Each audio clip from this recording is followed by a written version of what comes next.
So thank you very much for the 3310, and I now want to spend some time talking about our smartphones. But before I talk about the smartphones and then also invite Sridhar to make some very special announcements, I want to spend a little bit of time to talk to you about the philosophy behind the smartphone. Since this is our first chapter, what are these products based on?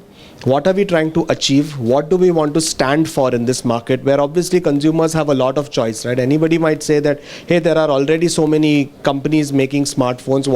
What is your unique take on it? And that's what I want to spend some time on. So when we were looking to come into the smartphones with the Nokia brand, Android was actually a pretty obvious choice for us, because what we do is that everything that we do in our product creation starts from the consumer, and we keep the consumer at the center.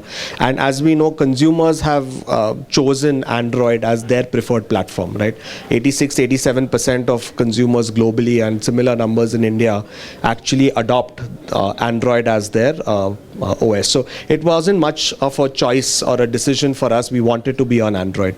But since there are so many different offerings on Android and so many consumers actually use Android, we took the opportunity to learn from them on what they like and potentially don't like in this ecosystem, because there are so many experiences. All of us have an experience with Android, and what came out were a few pain points that consumers told us, and they were quite unanimous. Everybody seemed to have the same feedback on what's working and what's not working. So the first thing was that they said most of the brands and most of the offerings that are available in the market seem to be pushing two things: either bigger or faster.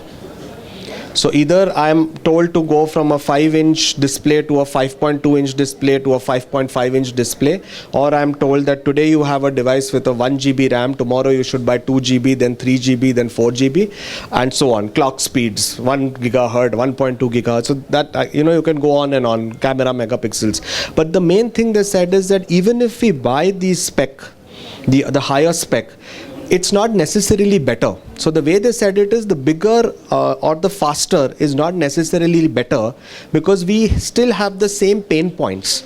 The core performance of the device is still not improving, because the phones slow down in a few days after usage. They hang, as consumers tell. It's a very popular term that consumers use here, saying my phone hangs, or the hardware breaks easily, etc. So they are saying that even if we keep upgrading towards those specs, the core problems are actually not getting solved. The other thing that they spoke to us about was consistency. So, when you dig deeper into it and we asked them, what do you mean by consistency? Some consumers said, and we'll all relate to this, that some days I'm using the phone the same way, but the battery just doesn't last.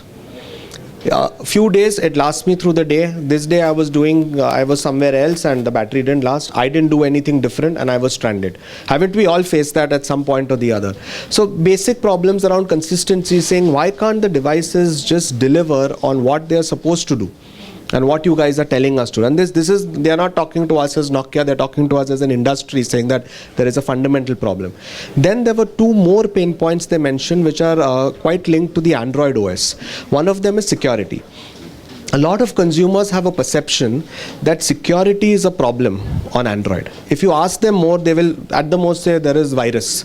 But they actually don't know what the problem is. But it was serious enough for us to dig deeper, because unanimously people think that security is an issue. And the last one they told us is updates.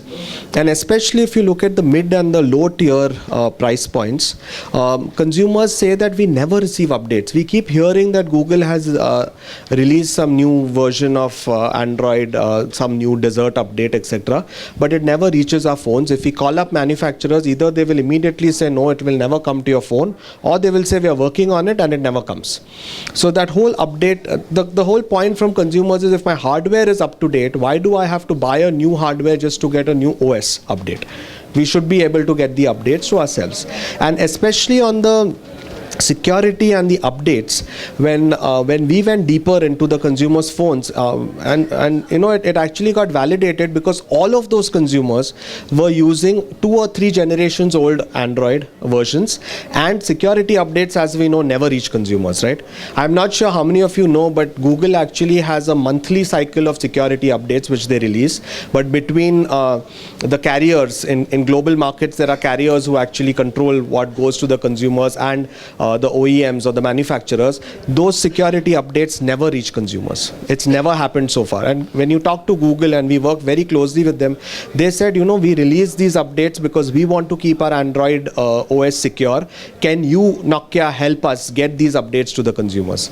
And that is a powerful thing that we also walked away with. So if you look at these pain points, so bigger, faster, core performance not delivering, devices not consistent, security being a perceived issue, and updates not reaching them, we then took those inputs and we'll use that as a starting point of our product philosophy.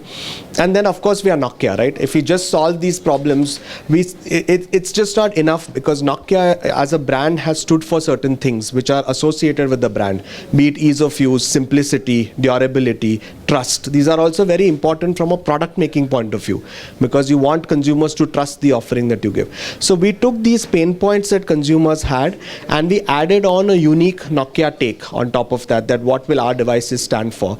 And I'm very happy to share with you the 3 things that all our products will always stand for. Hi, my name is Pranav Shroff. I lead global portfolio for HMD, the brand which is the company which is bringing the Nokia branded Android smartphones into the market. Today we have announced the 3 smartphones, the Nokia 6, the Nokia 5 and the Nokia 3 for all our consumers. And here in the Sangeeta store in Bangalore, we just handed over the first Nokia 3 to our first happy customer. So we've just started the sales of these devices. All of these devices come with 3 promises. One is a focus on real life experiences, on things that actually matter to consumers, taking it beyond specifications to make it more about the experiences that they deliver. Number 2, as you can see here, they are the most stunning designs and materials that you can find at these price points in the industry overall, not only in the tier. And number 3, all of them come with pure, secure and up-to-date Android OS. What are the advanced features of this Nokia handset? So I just mentioned, so all of them come with these, the most premium design, focus on real life experiences, as well as pure Android. So if I were to talk about the Nokia 6, this is a premium entertainment device. It comes with a fantastic metal unibody. It has a brilliant 5.5-inch display, which is full HD, with dual speakers as well as Dolby Atmos support. The handset is available now in the showroom in Bangalore? So the Nokia 3, yes, we have started sales today, so it will be available slowly rolling out today across the country. The Nokia 5, the pre-orders start on 7th of July, and the Nokia 6 is available exclusively online with Amazon.in, and the pre-orders for that, or the registration, start on 15th of July. So what is the offer price you're giving? So the Nokia 3 is available at 9499, the Best Buy price of 9499.